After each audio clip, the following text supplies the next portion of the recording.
Gentlemen, I've got about 5 minutes, so we have to close up shop here. So there were some games earlier on, and I know you covered the Manchester United game, and they lost at home, as we know. But Tottenham were also victorious, let's not forget it, arresting a run of terrible results in the league. Do you know who Tottenham face next in the Premier League?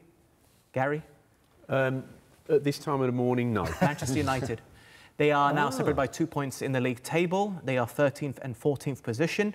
So who do you think is going to finish higher in the table between the so-called two of the big six sides, Tottenham and Manchester United? Gary, because there's two United legends here, I'll let you go first. Well, you know the answer, don't you? You think Tottenham will leapfrog United and finish higher than them at the end of the season? Yes.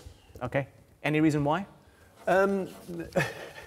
It's just my hope. It's where my heart is, of course. And these two are going to go the other way, aren't they? For obvious reasons, I would have thought. I'd be very surprised if they either of them go for Spurs to finish above Manchester United. Sharpie, there's a smile on your face. I can't read you. I would probably go with Spurs as well. Just because United are just so hit and miss and so poor at the moment. I think Tottenham will start getting senior players back. They're playing with a very, very depleted squad at the moment. And as soon as they start getting defenders back and they start, you know, the squad starts to become a little bit stronger, they'll become a better team. And I'm not sure Man United can become much more of a better team than what they are at the moment. So I think Tottenham might even pip United in the league this season. Tottenham have officially signed Kevin Danso on loan, obligation to buy, but he wasn't registered for today. And Ange Postecoglou did say Spurs expecting 6 players back over the next, I think he said 10 days. Yeah. So does that sway you either way about who finishes high, bearing in mind? Honestly, I don't really care because I don't think any of the two teams are going to finish in top 4. So for me, it doesn't really matter as long as they don't get relegated, which none of the teams will. For me, Tottenham and Man United's season for the league is done right now. They're not going to finish in top 4, and they're not going to get relegated, so I don't really care who finishes where. Yeah. And next season? Next season, I think Man United will finish above Tottenham. When do you think they'll start challenging again? Because there's... The Man United are a million miles off challenging for the title, even the top 2, in my opinion, looking at Liverpool, Arsenal, City, and the way Chelsea are building at the minute. I think they've got a massive, massive job on their hands, and it's going to be 2 or 3, 4, 5 years until they get anywhere near. In my opinion, anyone can win an FA Cup or a League Cup with a bit of luck, but they certainly won't challenge for the Premier League for a good few years, and it's going to take a lot of patience, it's going to take a lot of planning, a lot of money, hell of a lot of money, and then it's going to take a lot of good signings to get up with the levels that we're seeing today on the pitch. Isn't there a project going on at United right now to try and win it by 2028, I think, right, to tie in the centenary, I think 150th anniversary of Manchester United? My numbers might be wrong there, but it's along those lines. It'd be really nice if you could win it when you want to win it, wouldn't it? But yes. I mean, I'm pretty sure every other team's going to say the same thing. And one thing for certain, Liverpool are going to go nowhere. Arsenal are getting better. City will get a lot better over the next 2 years. Chelsea are getting better as they go along. So, you know, Man United, as much as I love Man United, they don't have a God-given right to go and win or even challenge for the Premier League. It's got to be fundamentally put in place, and it's got to be a project.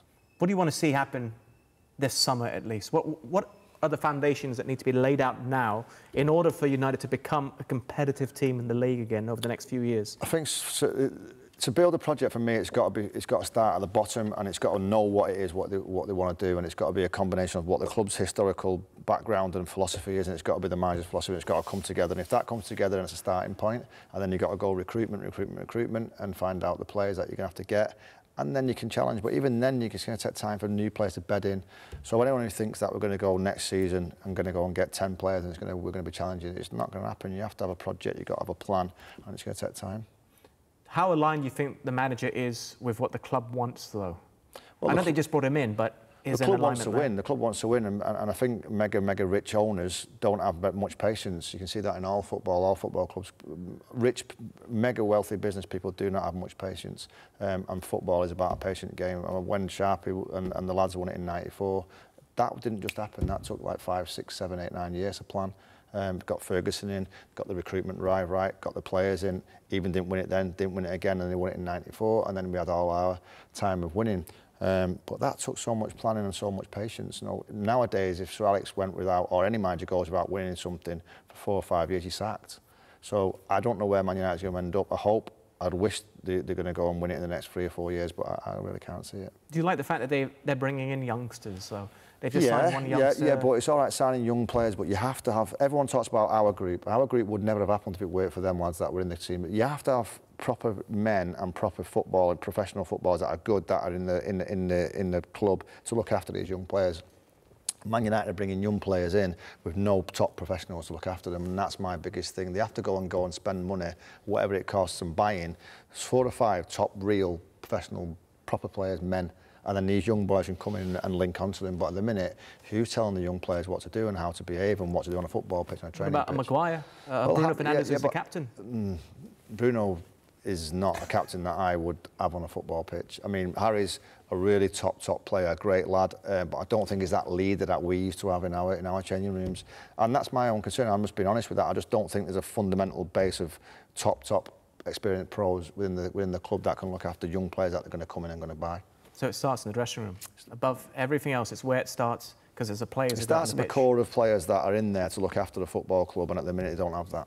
And when you say we, you mean the class of '92, but when you say they, you mean Lee Sharp and Steve Bruce. Yeah, all the players that looked after us. Whoever. Yeah, when we would not have been. We would never. We might have played 20, 30 games. Like there's a lot of players that did at Man United played 20, 30 games and went and played at Bolton or Preston or whatever. I can guarantee, and I'm not just saying it, we would not have been here with the name we've got now if we didn't have experienced players in our club. Because you get carried away with yourself, you don't get grounded, you get beat 4 or 5-0 one game and you go under for 3 or 4 weeks and never get seen again. You have to have a core base of proper professionals in the football club. Man United don't have that now. They've not got time to not go and get. They've got to get the checkbook out and go and buy £80 million players, £100 million players that Man United used to do. And we were talking about it before, wasn't we, about the lad at Palace, Eze. If that was 10 years ago, Man United just go and put a 70, 80, £90 million bid on that and go and take that boy. They can't do it now because they haven't got that power. Yeah. So that's the scary thing. It's all well and good saying we want to go and buy these players, but are they going to go and attract them? Luckily, you didn't go to Lee Sharp's house. Look, I didn't go, no. Not that night, anyway. Not that night, anyway. Yeah. Secrets stay safe here, don't worry, gents. But I want to thank all 3 of you, of course, for being here. The 2 gentlemen there, of course, will be back on our screens very soon. But, Nicky, I hope you've enjoyed your time here in Malaysia. Thanks for having me. It's been, what, 25 years? 25 years since you came in? 25 years. Something like that. Yeah, and so I'll see you in 25 years. Again, no, we need to have you back again very, very soon.